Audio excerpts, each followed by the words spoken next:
dans les prochains épisodes de Un si grand soleil. Tandis qu'Henrik est suspecté, les parents de Léa et Antonin se rencontrent. Dans le même temps, Janet ne souhaite pas s'installer avec Clément et Elliot poursuit la contrebande de cigarettes. Capture d'écran FTV. Attention, les paragraphes qui suivent contiennent des spoilers sur les épisodes d'Un si grand soleil diffusés la semaine prochaine sur France 2. Henrik devient un suspect dans la mort de Le Charme. Roman refuse de se dénoncer afin de poursuivre son combat pour la protection des animaux. Bien que Karel estime que la vie d'un homme est plus importante qu'une action militante, Roman souhaite quant à elle se concentrer sur le message qu'elle veut faire passer et parvenir à faire évaluer les mentalités. Déterminée à se battre pour défendre ses idées, elle consent à se faire interviewer par Joe, ce qui agace fortement Karel qui ne reconnaît plus sa sœur. Pendant ce temps, la police décide de se concentrer sur l'intrusion dans le zoo. Toute l'équipe se lance dans une enquête de voisinage et apprend qu'une vieille dame a aperçu 4 jeunes personnes s'introduire dans le parc animalier le soir du meurtre. Après qu'Alex a expliqué aux employés qu'il s'agissait peut-être de militants animalistes, Alice rentre chez elle et questionne sa fille pour savoir si elle était présente le soir de la mort de Patrick. Face à ces accusations, l'adolescente jure qu'elle n'a rien fait, d'autant qu'elle n'aurait jamais pu pénétrer dans le parc sans les codes d'accès. L'hypothèse de l'intrusion étant à ce stade trop fragile, la police continue d'enquêter.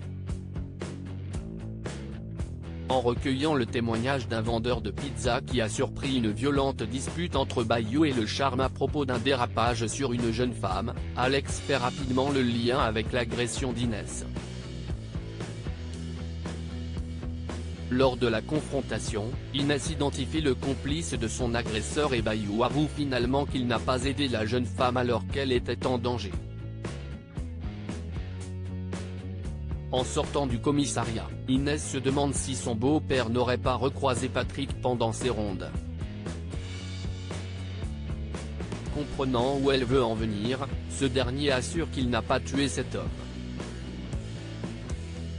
Tandis qu'Alex l'interroge plus tard pour vérifier son alibi le soir de l'accident de Patrick, Henrik prétexte avoir passé la soirée avec sa sœur. Pour qu'elle corrobore sa version, il rejoint Joe et la supplie de mentir pour lui. Celle-ci accepte et promet de tout faire pour le couvrir. Paniqué, il rapporte à sa sœur que cette histoire lui fait remonter de nombreux souvenirs et Joe, qui devine qu'il veut se punir pour la mort de la femme qu'il a renversée une année plus tôt, insiste pour qu'il oublie le passé. En parallèle, Manu a du mal à croire à la culpabilité d'Henrik, mais change d'avis quand Alex découvre que son téléphone a borné non loin du zoo le soir de la mort de Le Charme. Les parents de Léa et Antonin se rencontrent. Les parents de Léa et Antonin ne s'étant jamais rencontrés, Virgile propose à Aude et Sylvain un dîner pour faire plus ample connaissance. Une invitation qui déplaît particulièrement à Léa, qui craint de ne plus avoir de vie privée si leurs parents venaient à bien s'entendre. Sa copine étant contrariée, Antonin cherche une solution pour annuler le repas et sollicite l'aide de Dylan. Travaillant sur le chantier du couple Pujol, Dylan leur fait croire qu'il y a eu problème de livraison avec leur parquet et qu'ils devront se rendre chez le fournisseur à Nîmes le soir même. Mais le plan du jeune homme tombe à l'eau lorsque son père intervient pour l'empêcher de perdre ses clients. Malgré leur réticence, la soirée est un succès. À tel point que Léa admet avoir passé un bon moment même si elle espère toutefois que cela ne se reproduira pas trop souvent. Malheureusement pour elle, les Pujol et Virgile passent beaucoup de temps ensemble.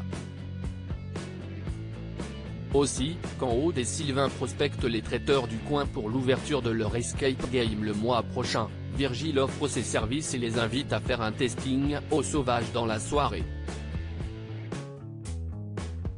Comme le service proposé défie toute concurrence, les Pujols choisissent de collaborer avec Virgile. Jeannette ne souhaite pas s'installer avec Clément. Jeannette organise un dîner avec Clément et sa fille pour officialiser leur relation.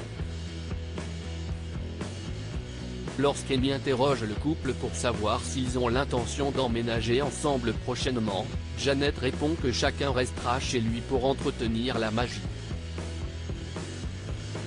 Gêné par la réaction de sa compagne, Clément indique plus tard à Sabine que la femme qu'il aime n'a pas l'intention de s'installer avec lui.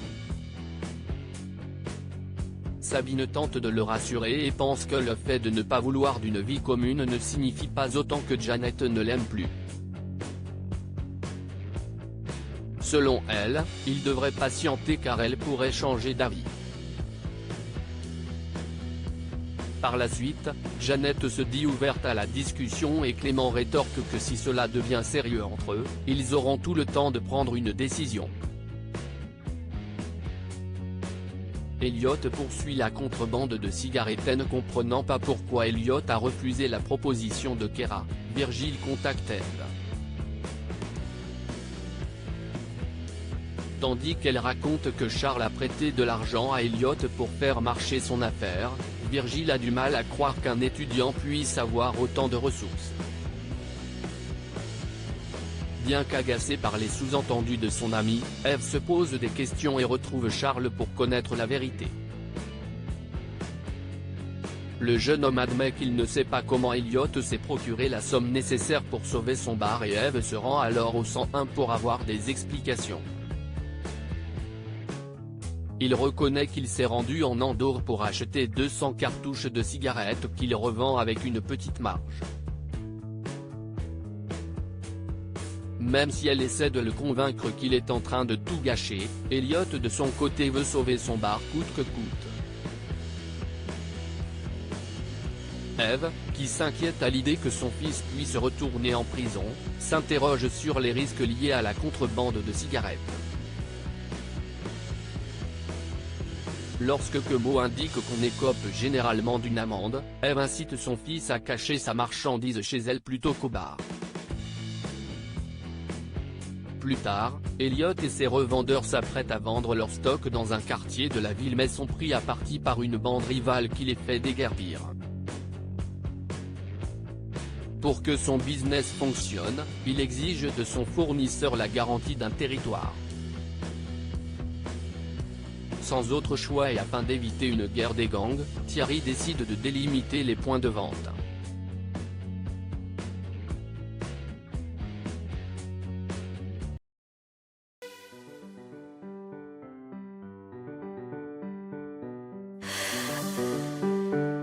The man I love